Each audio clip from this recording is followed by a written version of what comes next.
8 मार्च 2014 की रात मलेशिया की राजधानी कोलालमपुर एयरपोर्ट से उड़ान संख्या MH370 विमान बीजिंग के लिए रवाना हुआ। उसमें कुल 239 लोग सवार थे, जिसमें से 227 यात्री और 12 क्रू मेंबर थे।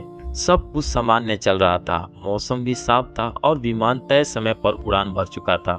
पायलट जहाज के अनुभव वाले कप्तान जहारी अहमद शाह थे और उनके साथ को पायलट फारिक अब्दुल हमीद थे। दोनों अनुभवी थे और उस रूट पर पहले भी उड़ान भर चुके थे। लेकिन उड़ान भरने के लगभग 40 मिनट बाद कुछ ऐसा हुआ जिसने पूरी दुनिया को हैरान कर दिया। रात के करीब 1:19 पर पायलट ने आखिरी बार एयर ट्रैफिक कंट्रोल से संपर्क किया और कहा, गुड नाइट मलेशिया 370। इसके बाद विमान अचानक रडार से गायब हो गया और कंट्रोल रूम में बैठे अधिकारी सोच रहे थे कि शायद तकनीकी दिक्कत है, लेकिन कुछ मिनट बाद जब कोई संपर्क नहीं हुआ तो उन्हें समझ आया कि कुछ तो गड़बड़ है। रडार से जहाज गायब होना सामान्य बात नहीं थी, क्योंकि हर विमान में कई सिस्टम लगे रहते हैं जो लगातार उसकी स्थिति बताते रहते हैं। लेकिन MH370 का ट्रांसपोंडर अचानक बंद हो गया था, यानी किसी ने जानबूझकर विमान का सिग्नल सिस्टम बंद किया था। जब संपर्क नहीं हुआ तो मलेशिया एयरलाइन ने बीजिंग एयरपोर्ट को सूचित किया कि विमान गायब हो गया है। कुछ घंटे बाद पूरी दुनिया में ये खबर फैल गई कि एक बड़ा यात्री विमान लापता हो गया है। And a Malaysia Airlines flight with 239 people on board. MH370 Flight 370. Flight MH370. खोज शुरू हुई। पहले दक्षिण चीन सागर में तलाश की गई, क्योंकि यही उसका रूट था, लेकिन वहां कुछ नहीं मिला। बाद में मिलिट्री रडार की जांच में पता चला कि विमान ने अचानक पश्चिम की ओर मुड़कर मलेशिया के ऊपर से उड़ान भरी और फिर हिंद महासागर की दिशा में चला गया। इसका मतलब था किसी ने जानबूझकर विमान का रास्ता बदला था। पर सवाल ये था कि क्यों, किसने और किस मकसद से। पायलट पर शक गया क्योंकि सारी कंट्रोल उनके पास थी। जांच में पता चला कि कप्तान जहारी ने अपने घर पर उड़ान सिम्युलेटर में इसी रास्ते की प्रैक्टिस की थी जो MH370 ने उड़ान के समय लिया था। उससे शक और बढ़ा, लेकिन कोई ठोस सबूत नहीं मिला कि उसने जानबूझकर ऐसा किया।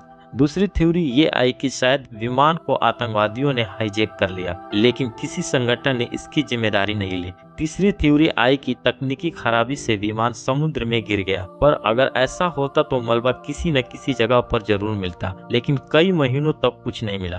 खोज अभियान अब तक के सबसे बड़े खोज अभियानों में से एक बन गया। 26 देशों ने इसमें हिस्सा लिया, करोड़ों डॉलर खर्च हुए, हजारों नावें, जहाज और विमान लगाए गए, लेकिन विमान का कोई निशान नहीं मिला। अफ्रीका के किनारे आइलैंड पर एक पंख टुकड़ा मिला, जो जांच में पता चला कि MH370 का है। इससे साफ हुआ कि विमान हिंद महासागर के दक्षिणी हिस्से में कहीं गिर गया होगा, लेकिन पूरी बॉडी, ब्लैक बॉक्स और बाकी हिस्से आज तक नहीं मिले। इसके बाद कई रहस्यमयी बातें सामने आई। कुछ एक्सपर्ट का कहना था कि विमान को ऑटो पायलट पर डाल दिया गया और ईंधन खत्म होने तक वो उड़ता रहा और फिर समुद्र में गिर गया।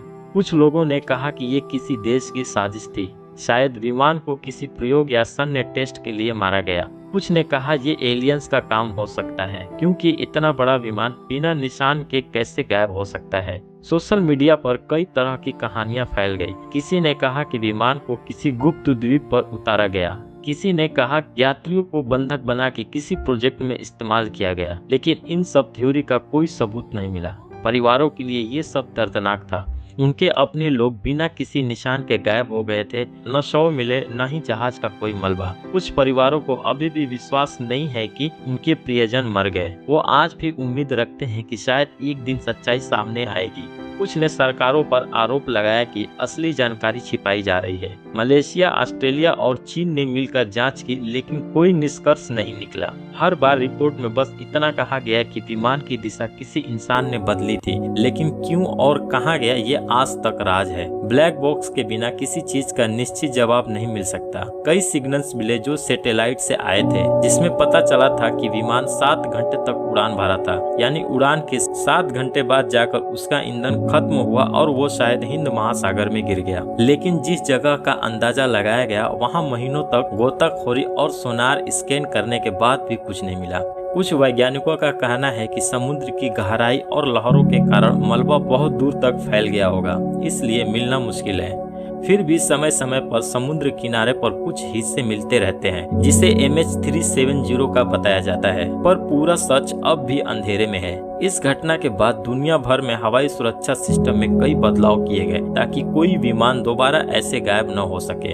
अब हर उड़ान में ट्रांसपोंडर और लोकेशन सिस्टम को बंद करना असंभव बना दिया गया है। मगर MH370 की रहस्यमयी कहानी आज भी लोगों को सोचने पर मजबूर करती है कि आखिर 239 लोग कहाँ गए, क्या हुआ उस रात, क्या वो समुद्र में गिरे या किसी ने उन्हें अगवा कर लिया, क्या कोई गुप्त मिशन था या कोई इंसानी भूल। जवाब किसी के पास नहीं, ये रहस्य आज भी अधूरा है। समय बीत गया, परिवारों की उम्मीदें मुरझा गई, लेकिन ये घटना हमेशा याद दिलाती रहेगी कि तकनीक चाहे कितना भी आगे बढ़ जाए, कुछ रहस्य ऐसे होते हैं जिन्हें शायद कभी कोई सुलझा नहीं पाएगा। और MH370 का गायब होना उसी तरह का एक सच्ची और डरावनी याद है जो इतिहास के पन्नों में हमेशा के लिए दर्ज रहेगी।